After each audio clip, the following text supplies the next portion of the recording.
সকালবেলা ঘুম থেকে উঠে ভেবেই নিয়েছিলাম যে আজকে অনেক কিছু সেলাইয়ের কাজ আছে যেগুলো কমপ্লিট করব। তার মধ্যেই একটা বুনু হঠাৎ করে একটা শাড়ি দিয়ে গেল। বলল, "দিদি সরস্বতী পুজোয় শাড়িটা পরেছিলাম আর সরস্বতী পুজোর আগে তো দিয়ে যেতে পারিনি শাড়িটা তোমাকে। তাই জন্য এখন তুমি ধারটা দুটো যে ধার আছে ধারগুলো মুড়িয়ে দেবে, প্লাস তার সঙ্গে হচ্ছে যে পাড় আছে পাড়টাও বসিয়ে দেবে।"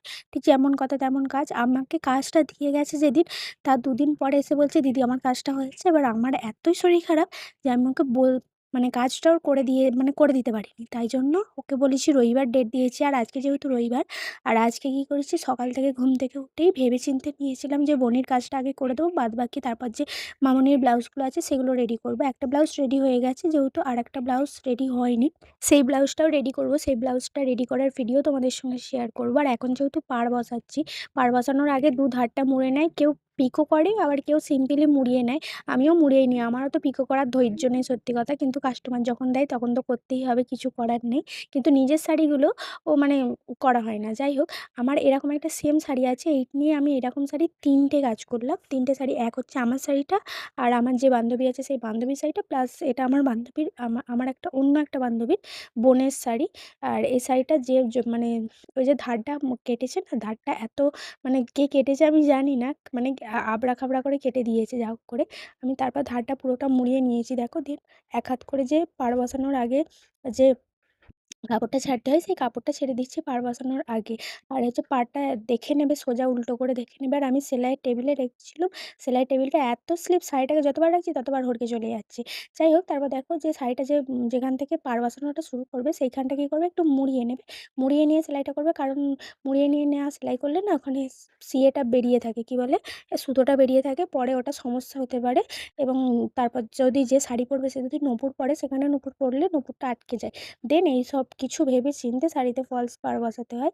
আর যেহেতু এখন একটু কাজের চাপটা কম আছে, কম বলতে নয়, যেমন একদম খুব প্রেশার থাকে সেই প্রেশারটা নেই। সরস্বতী পুজোর আগের যে কাজের প্রেশারটা ছিল ঠিক তেমনটা এখন আর নেই। এখন একটু কম আছে কাজের প্রেশারটা।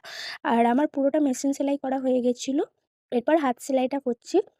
এই হাত সেলাইটা করতে সবথেকে বিরক্তিকর কাজ, মানে আমার মনে হয় এই হাত সেলাইটা আমাকে কেউ করে দিলে আমার সবথেকে ভালো হতো। আমি আমার মাকে কতবার রিকোয়েস্ট করেছি যে, "আমার এই হাত সেলাইটা করে দাও মা, আমার ভাল লাগে না হাত সেলাইয়ে বসতে।" মা বলবে, "তোর কাজ তুই কর, কিছু ভুলভ্রান্তি হলে আমার উপর চেল্লাবি, তারপর সেই নিজেই গঁয় গঁয় করে আবার সব ঠিক করবি। তার থেকে দরকার নেই, তুই নিজের কাজ নিজে করে নে। তোর সারাদিনের মধ্যে সেলাই যেহেতু বেশি করিস, তুই নিজের কাজগুলো নিজে করে নে।" এইভাবে মানে বলে দেয়। এরপরে আর কিছু বলা যায় না। সত্যি কথাই, কোনো কিছু ধরো কাজ পারফেক্ট করতে দিয়েছো, সে যদি না করতে পারে, আর মায়ের উপর তো রাগ ছাড়াই যায়। মানে যেকোনো কিছু রাগ আমার মায়ের উপর এসে পড়ে, আমার মানে যা রাগগুলো থাকে। যাই হোক, দিয়ে পাড় বসানোটা কমপ্লিট হয়ে গেছিলো। পাড় বসানোর পর, কমপ্লিট হওয়ার পর মানে একটু বসে বসে দেখছিলাম ক্যামেরায় কিরকম লাগছিলো নিজেকে। দেন তারপর পাড় বসানোটা কমপ্লিট হয়ে যাওয়ার পর আর যে শাড়িটা থাকে সেই শাড়িটা ভাঁজ করে নিচ্ছি। আর আমার অ্যাংরা প্যাংরাগুলো মানে এগুলো সবসময় শেয়ার করা হয় না, এখন এগুলো শেয়ার করি। তোমরা দেখে নিজেরা আমার ভিডিও যে দেখবে আর সে যে একটুখানিও হাসবে না, এমন হতেই পারে না। আর আমার ক্ষেত্রে আরও একটা জিনিস হয়, যখন কি বলে তো কোনো কাজ থাকবে না, তখন মনে হয় ইস, আমার মতো ল্যাদ করার পৃথিবীতে দুটো নেই।